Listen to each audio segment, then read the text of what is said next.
Most physicians assume the biggest problem in medicine today is documentation, charting, the EHR, the inbox. But if you look more closely, those things are not actually the deepest problem. They are but symptoms. What sits underneath them is something more subtle. Something that almost every physician experiences, but so few people name. And that is spillover. Spillover is what happens when the work of medicine doesn't stay contained inside the workday. Instead, it leaks. It leaks into evenings, it leaks into weekends, it leaks into our thinking. It leaks into our attention. And over time, that leakage becomes the hidden cost of practicing medicine. It's not just in hours worked, but in the fragmentation of attention and presence. And that's what I want to talk about today on the Wellbeing in Medicine podcast. Because the real cost of spillover isn't just time. The real cost of spillover is what it quietly steals from the rest of your life. So, spillover is subtle. It doesn't always look dramatic. Sometimes it looks like this. You finish clinic, you drive home, you walk through the door, your kids are there, dinner is happening, life is happening, but part of your mind is still in the clinic. You're thinking about the patient whose labs you didn't get finished reviewing, or the message you forgot to respond to, or the note that still needs to be closed. It may be nothing urgent, nothing catastrophic. It's just unfinished cognitive loops. And those loops follow you. They sit quietly in the background. They take up mental space.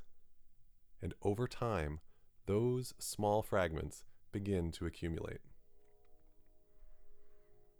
And this has a cognitive cost. One of the most underrated costs of spillover is the cognitive load, that mental energy you need to track. It becomes a quiet list in your brain. Don't forget to finish that note. Don't forget to respond to that message. Don't forget to sign that order, that one that you thought about after you did their exam. Each of these items may seem small, but dozens of them together create something much heavier. They create persistent mental friction, a load, a weight, because then you're never fully off. You're never fully done. You're just carrying things forward. And over months and years, that constant cognitive load becomes exhausting. Not because the individual tasks are overwhelming, but because they never truly end. Which leads us to emotional spillover. Because spillover is not just cognitive, it's also emotional. A physician carries that weight from different encounters, from a family who's frustrated, a patient with worsening disease and struggling to cope, a conversation that didn't go the way you had hoped. Maybe it's someone who yelled at you, and these moments stay with us. These are part of the caring. But when the workday has no boundary, these emotional experiences follow you home. You replay them later, and you analyze them again and again. And you wonder if you handled them correctly. Again, nothing dramatic, just small emotional echoes. But these echoes accumulate. And sometimes it is dramatic. It may start shaping how you think about work itself. And it weighs on you. It also fragments your attention, because this is where spillover becomes especially costly. It fragments your attention, and then presence becomes difficult. You may physically be with your family, but mentally, part of you is still processing clinic. You may be trying to rest, but your mind is still reviewing that unfinished work. You may be trying to listen, but internally, your attention is split. And attention matters more than we often realize, because attention is what allows us to be present. Present with patients, present with family, present with ourselves. When spillover fragments attention, presence becomes harder. But we as physicians often normalize this. And because it's just so easy to do, to say, well, that's just how it's been. We learn early that the day isn't really done when clinic ends. Notes are still there. Results remain. There's still more messages to get to. The work simply shifts locations. Clinic becomes evening work, pajama time. Inbox becomes pajama time. Documentation becomes weekend work. It happened to me too. And because others around us experience these same things, it's easy for it to feel normal. But normal doesn't mean sustainable. And here's the important distinction. Spillover is often framed as a personal productivity problem. But in reality, it is usually a structural problem. The workflow of the day is not designed to contain the work within the day. Tasks are distributed across too many channels, decisions are delayed, documentation gets deferred, inbox work accumulates, and you can't give your full attention to any one thing because the system lacks containment and the work leaks outward. Faster typing doesn't solve it. More discipline doesn't solve it. AI scribes don't solve it. And motivation doesn't solve it, but rather structure. Spillover becomes something that ultimately leads to what I call the attention tax, where your attention is always allocated to some of these unfinished work things, the work that you're not actively doing. It's the quiet background process running in your mind trying to keep track of these tasks, like an application that never fully closes, or your EMR window that just kind of stays open with that little circle. It affects your reflection, your recovery, how you're able to show up for yourself and for others. It's not just the cost of diminished presence in one area, it's your diminished presence for your entire life.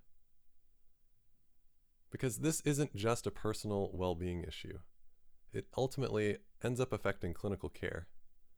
Physicians who carry excess spillover into the next day are already cognitively loaded. The attention is partially consumed and the decision fatigue accumulates earlier in the day. These small irritations seem larger. Patience wears thin. And this isn't because physicians are weak or uncommitted. It's because the architecture of the workday ends up leaking this energy. So what are we going to do about it? The opposite of spillover is containment. Containment, it means that the work of the day largely stays within the day. Decisions close, notes close, loops close.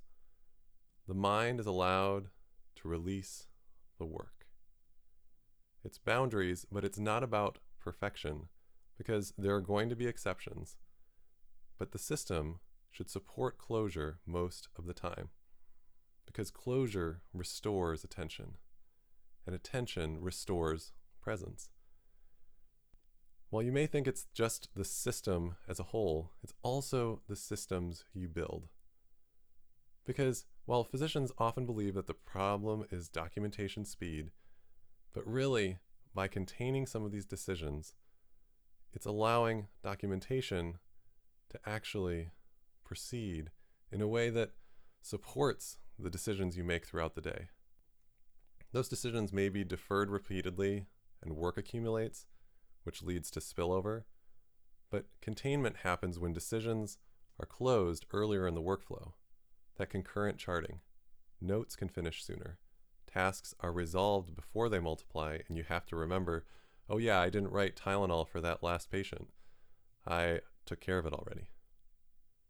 Because if you only focus on typing faster, this spillover continues. If you only focus on working harder, it continues. And if you only focus on motivation, the willpower, or saying, I should do this, I should be able to do this better, it really comes down to the architecture. These workflows can contain work, or they can leak this containment, it's spilling. And modern clinical medicine is not set up typically to provide some of this structure.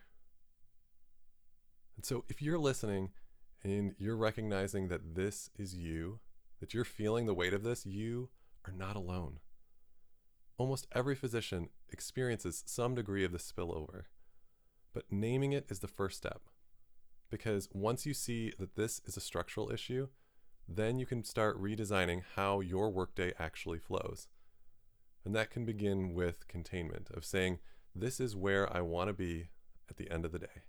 This is how I want it to go, that ideal, perfect day. In future episodes, we're going to talk about containment more directly, what it actually looks like, why it's missing in modern clinical practice, and how physicians can begin reclaiming attention and presence by redesigning the structure of their day. Because the goal isn't simply to finish charting faster, it's something deeper.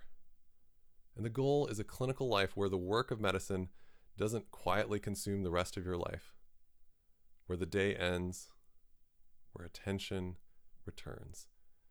It's possible because I was there, burned out 8 months out of residency, and now I'm thriving because I've built the structure to help me finish my charting at work. And so if this is you, I would love to help you and to help you diagnose where this is going wrong.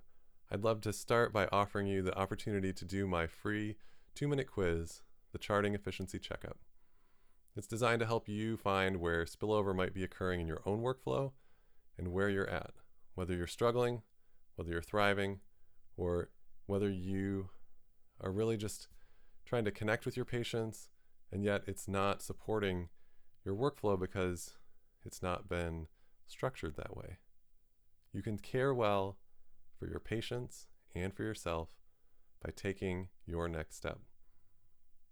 You can find that quiz at mededwell.com/quiz. I'm so thankful for your attention, for your willingness to engage and to reflect on how spillover and containment might help you build a more sustainable structure for your clinical practice going forward. Thanks everyone for all that you do to care for patients, for your communities, and for yourself.